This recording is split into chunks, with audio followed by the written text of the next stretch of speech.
As the battle to contain the virus continues, fears about the impact of the coronavirus have now reached the economy. Hundreds of billions of dollars have been wiped off the value of leading Chinese companies on the first day of trading since China's markets opened after the Lunar New Year holiday. Now, it's the Shanghai Composite Index we're talking about. It closed nearly 8% down. Now, that's its worst performance in nearly 5 years.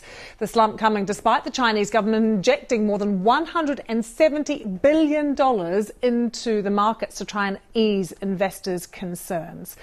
Meanwhile, a special hospital to deal with the crisis has been opened in Wuhan. That's the city at the centre of the outbreak. What is amazing about this hospital?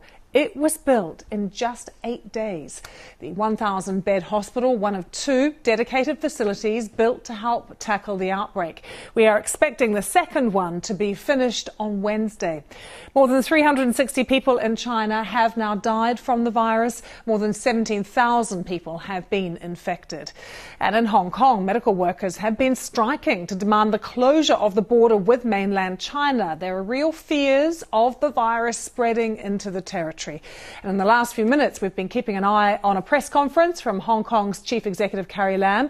She has now said that 10 border crossings out of 13 with the mainland will be suspended. There's still some 76,000 people entering Hong Kong, and then every day there are still some 30,000 plus Hong Kong residents leaving Hong Kong. And as I said, after they leave, they will come back again. And therefore, they may still cause concern because there is risk of them bringing back the disease. So today, I'm going to announce that for all land crossings and sea crossings, there will be just 2 boundary control points. That is the Shenzhen Bay BCP as well as the Hong Kong-Macau Bridge. Let's take you straight to Shanghai and join our correspondent there, Robin Brandt. A significant move there from Carrie Lam. Robin, what's been the reaction?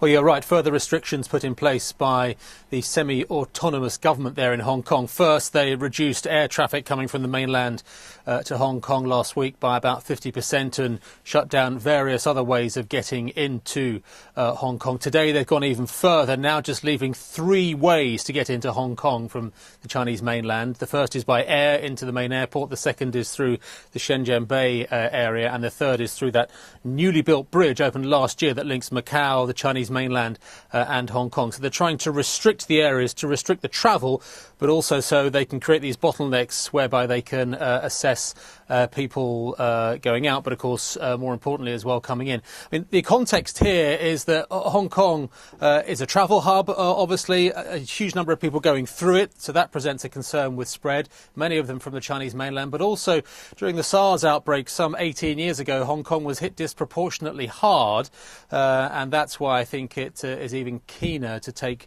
the measures it can to try and ensure that isn't repeated this time round. And Robin, there's been worries for days now about the impact of the coronavirus on the Chinese economy, and we're seeing evidence, very real evidence of that today. Yes, certainly in the short term. I mean, the markets here today were just a kind of a sea of red. I mean, the context is it's the first time investors have had a chance to kind of express their feelings since the end of the extended Lunar New Year festival. So, yeah, there was going to be a sell-off anyway, but it was pretty severe when it came. And the market here in Shanghai, where I'm talking to you from, that closed down nearly 8%. Overall, about $400 billion worth of value wiped off leading companies. And it spread to commodities as well, which is hugely important in terms of a gauge of China's economic health. So, you know, copper, steel, rubber, cotton, all of those down by 6, 7, 8%.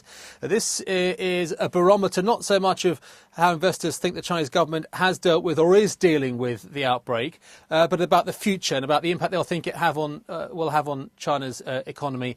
And remember, China's economy is already having to deal with a slowdown in its growth rate, the like of which it hasn't seen for some 3 decades. So already the government has been trying to use some measures to try and ease the slowdown there. It's now going to have to go further, but you wonder what else is left in the tank. Robin, good to see you. Thanks for joining us from Shanghai.